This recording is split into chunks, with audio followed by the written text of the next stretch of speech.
uma frase aí para a gente iniciar. Nós vamos começar falando do crescimento da igreja. Essa frase do John Grucci.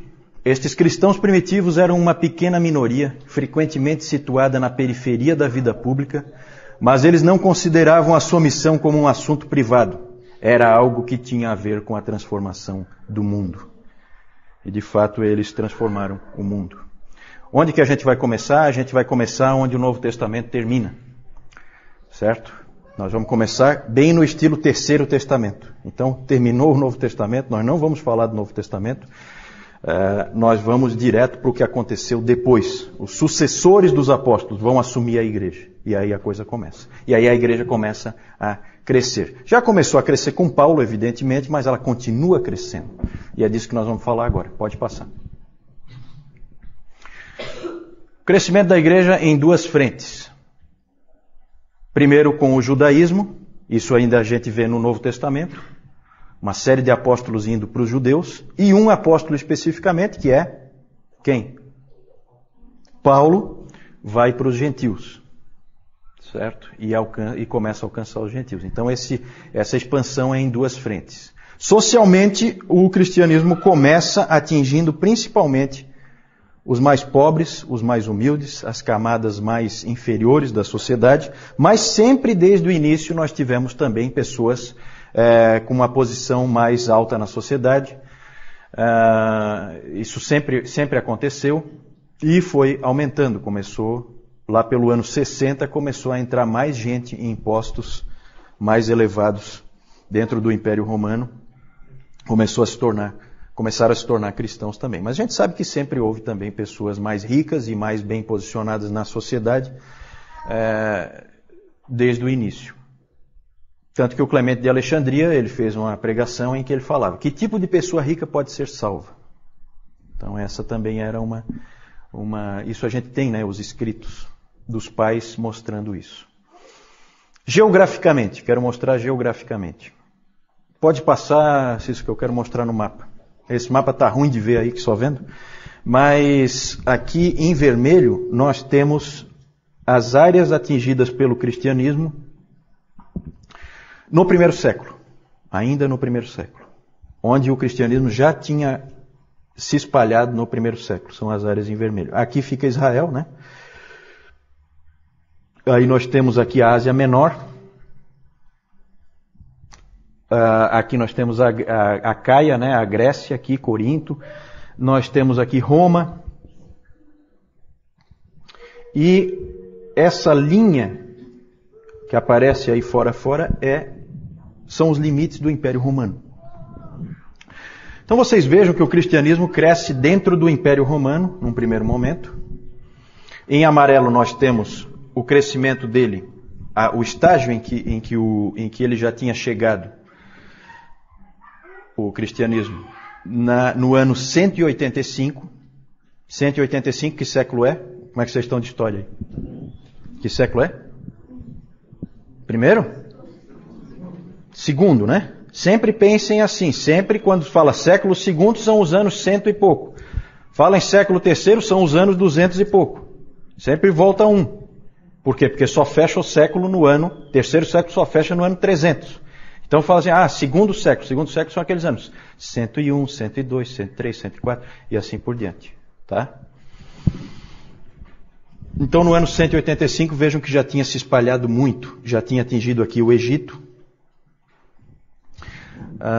já tinha atingido todo o norte da África, aqui regiões do norte da África, e tinha ido longe, tinha ido até lá na Gália, onde é a França hoje, né?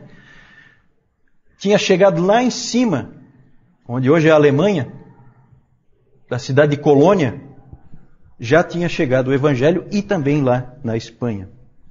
Lembram que Paulo queria ir para a Espanha? Nós não sabemos se ele realmente chegou aí, mas alguém chegou. Alguém chegou lá. Alguém levou o Evangelho lá. Então é impressionante como vai crescendo, vai se espalhando, vai indo para todos os lugares do Império Romano. Vejam bem que o cristianismo, a gente às vezes pensa assim, não, o cristianismo começou ali na Judéia e aí depois ele foi para a Europa. Não é bem assim, gente. que é marcante aí em termos de geografia? Onde é que o cristianismo está crescendo? Império Romano, sim. Isso em termos de política. Em termos de geografia, onde é que o cristianismo cresce?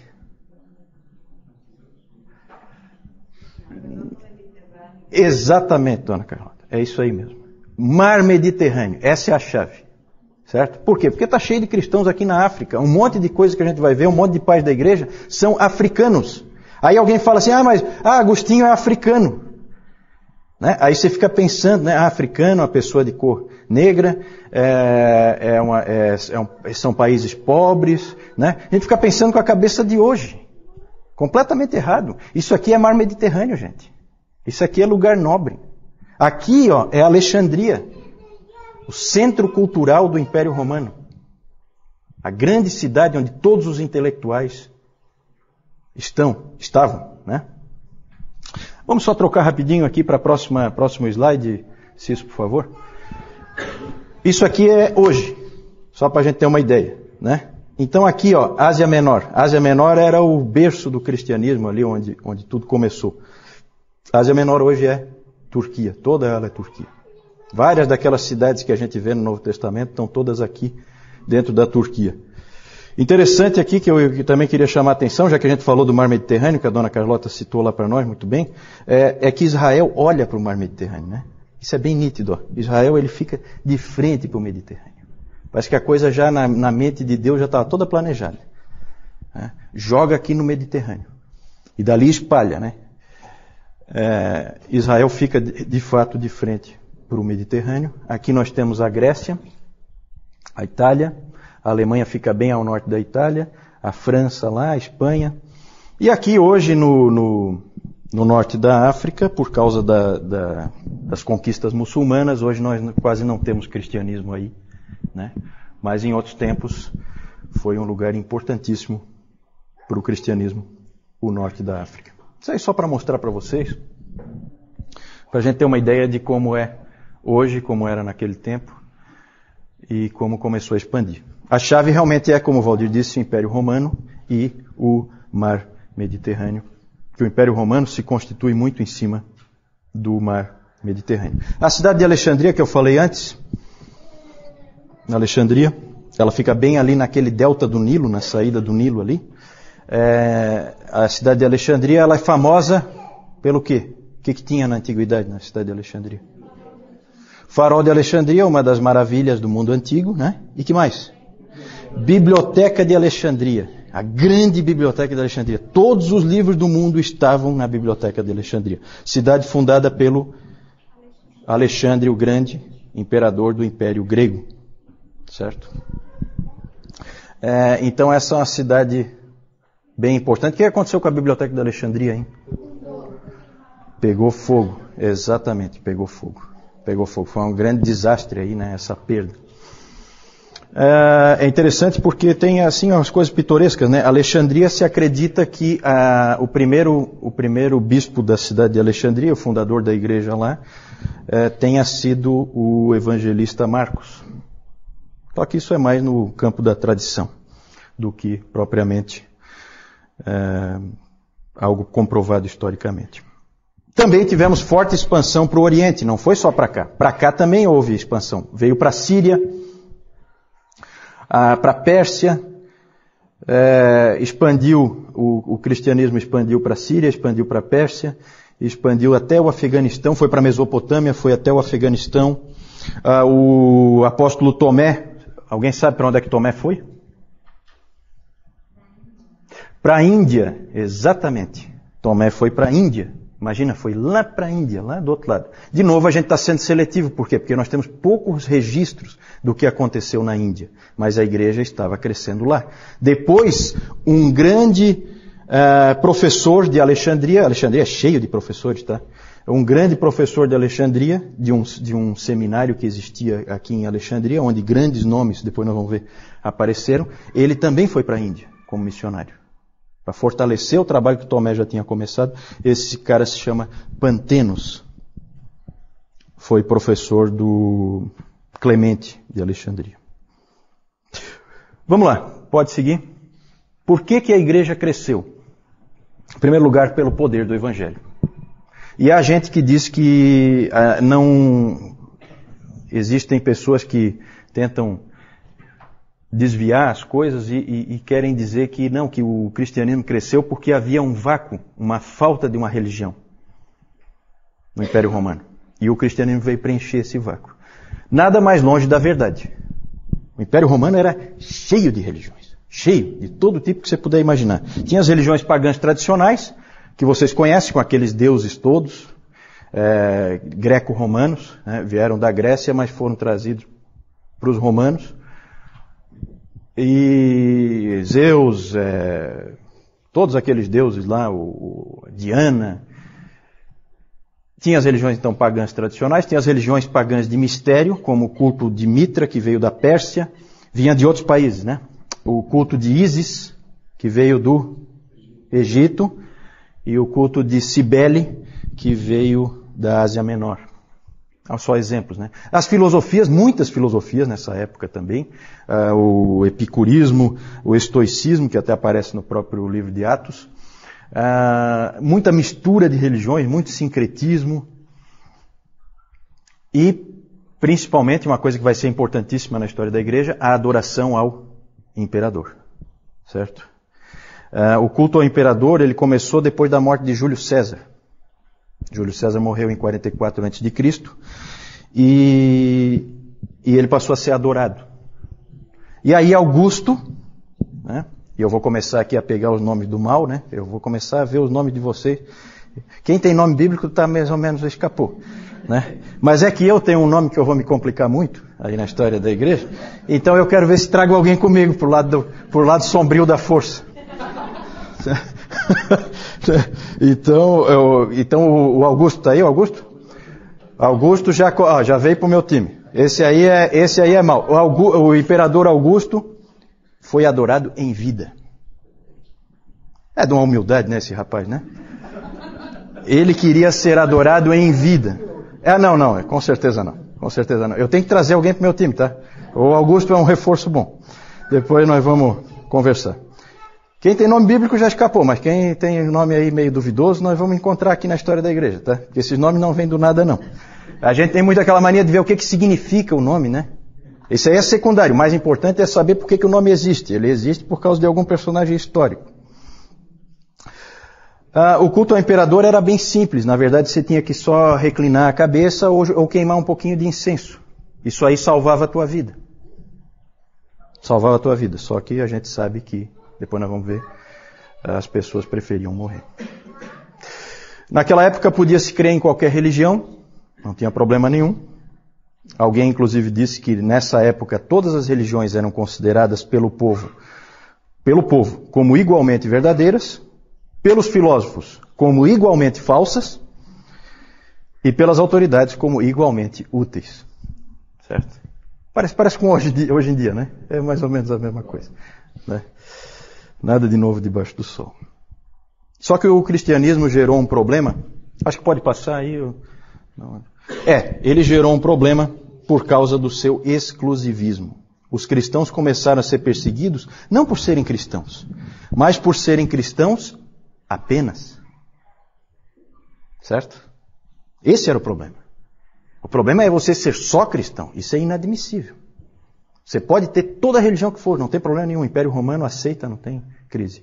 Os judeus também tinham essa característica. Só que os judeus eram isentos de adoração ao imperador, por motivos que eu não vou entrar agora, mas que tem a ver basicamente pelo fato de ser um Estado organizado e Roma tinha uma preocupação em manter o que ela chamava de paz romana.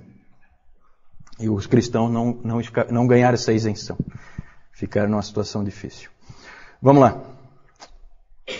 Testemunho dos cristãos. O crescimento da igreja foi em cima do testemunho dos cristãos. Podem ter certeza disso. Por palavras, né? Cada cristão era um missionário. Cada um deles. Alguém disse que eles eram assim um coração cheio de amor incendiando um outro coração. Era assim que eles funcionavam, era assim que eles viviam. Os mercadores levavam o evangelho de cidade em cidade, de feira em feira. Os soldados levavam o evangelho de posto em posto. E assim a coisa ia migrando. Eles então testemunhavam por palavras, eles testemunhavam pelos seus atos, porque eram pessoas extremamente boas, que faziam o bem e impressionavam as pessoas por isso, porque isso não era comum naquele tempo, não era tempo do politicamente correto, nada disso. Cada um por si, Deus por todos. E eles eram diferentes. Eles cuidavam dos pobres, eles cuidavam dos doentes, eles cuidavam dos encarcerados, eles cuidavam dos órfãos, eles cuidavam das viúvas, eles ajuntavam as crianças que tinham sido jogadas na sarjeta, eles faziam todas essas coisas e eles impressionavam aos outros por isso. E eles se amavam a ponto de dar a vida uns pelos outros. Um dava a vida, o outro ia junto com ele. Então isso tudo impressionava, isso tudo afetava. E principalmente eles testemunharam também pela morte. Tertuliano disse aquela famosa frase bem conhecida, que o sangue dos mártires é a semente da igreja. Podemos passar para o próximo aí. Eu acho que agora nós temos algumas figurinhas aí, o João vai só apresentar para vocês. Já que eu tenho o risco de ser preso, então vou ser preso por algum motivo. Aqui nós vemos aqui, são as estradas que eram construídas lá na antiguidade pelos escravos. A Roma, como ela dominava toda aquela região ali, então ela botava os escravos para fazerem aqui as estradas, tá?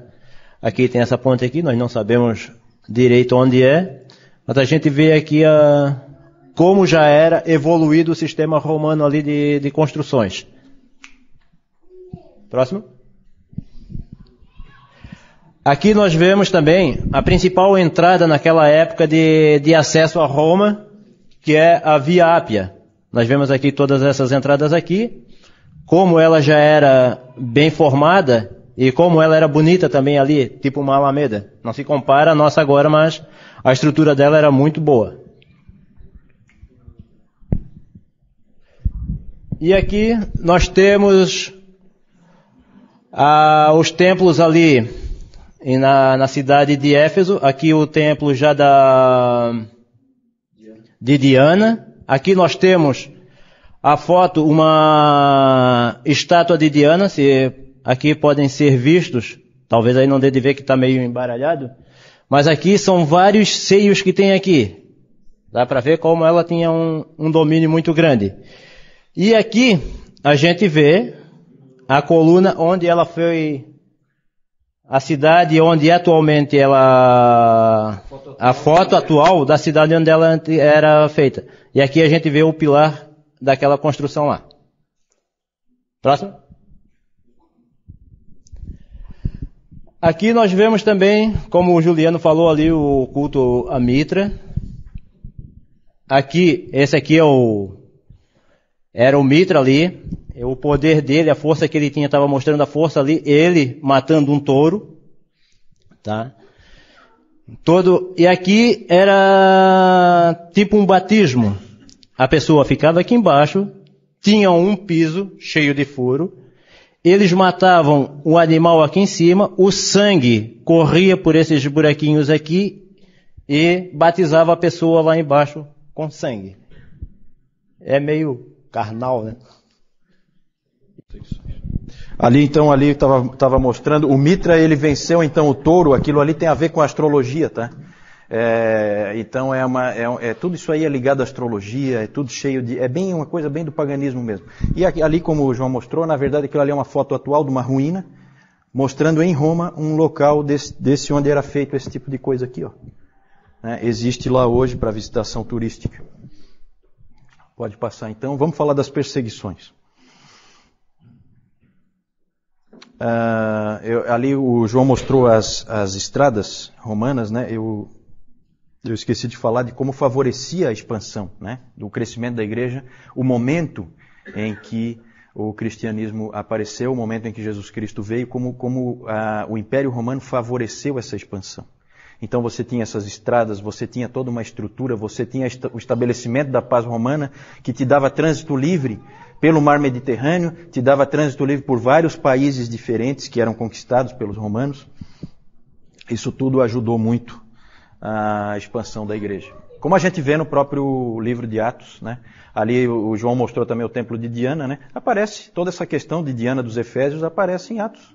Todo o problema das estatuetas. Nós temos uma estatueta ali, aquela ali que ele mostrou, é uma estatueta daquelas que houve toda aquela confusão, que o Paulo acabou sendo preso por causa do medo dos fabricantes de estátuas em perder o seu negócio.